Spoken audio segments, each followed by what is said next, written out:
Good day, I'm Samantha Allen and this is your JIS News for Friday, June 14. Bank of Jamaica Governor Brian Winter says the BOJ has been steadily and deliberately rebuilding the country's net international reserves, the NIR.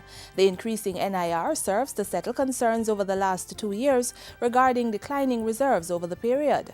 We have now made good headway in the rebuilding of the reserves, which bring comfort and confidence not only to our domestic stakeholders, but also to international investors who continue to have strong interest in Jamaica and its many investment opportunities. The BOJ's governor was speaking at the Jamaica Exporters Association Awards ceremony held in Kingston on Tuesday. New measures are to be introduced shortly to improve the compliance rate for property tax payments. Local Government Minister Noel R. Scott informed the parliamentarians about some of these measures during his sectoral presentation on Tuesday.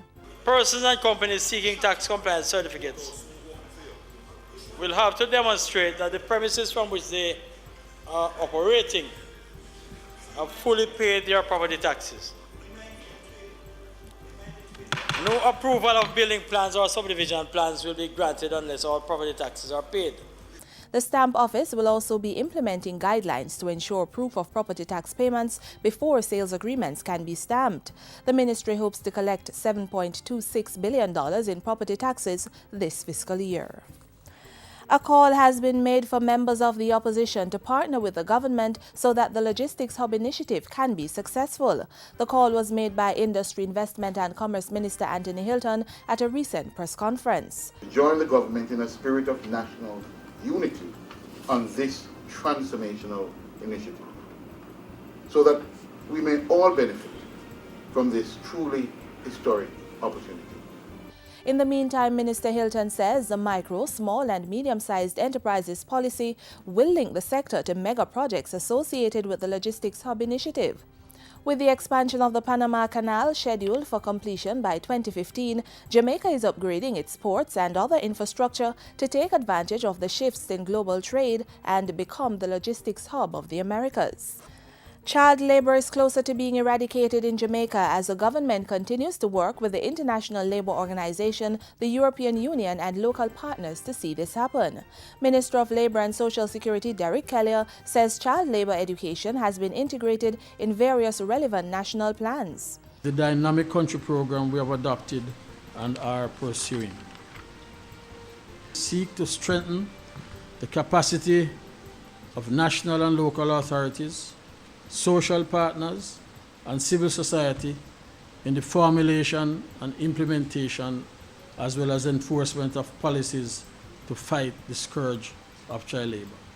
A study done in 2002 by the Statistical Institute of Jamaica revealed that some 16,000 children were involved in labor activities. It also found that the chief child laborers were street children, market vendors, agricultural workers and domestic workers. June 12 was observed as World Day Against Child Labor under the theme No to Child Labor in Domestic Work. And finally, the Education Ministry plans to increase the number of physical education teachers in schools island-wide.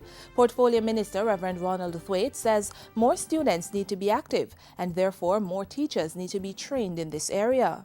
And we want to have at least one trained coach or physical education teacher in every school in Jamaica because fitness, physical exercise, yes, and competitive sports and the discipline of sports is an essential aspect of becoming a wholesome human person. You agree? The minister was speaking Wednesday at the official launch of the 5th anniversary Grace Kennedy Education Run. And that's it for JIS News Today. I'm Samantha Allen. Thanks for watching.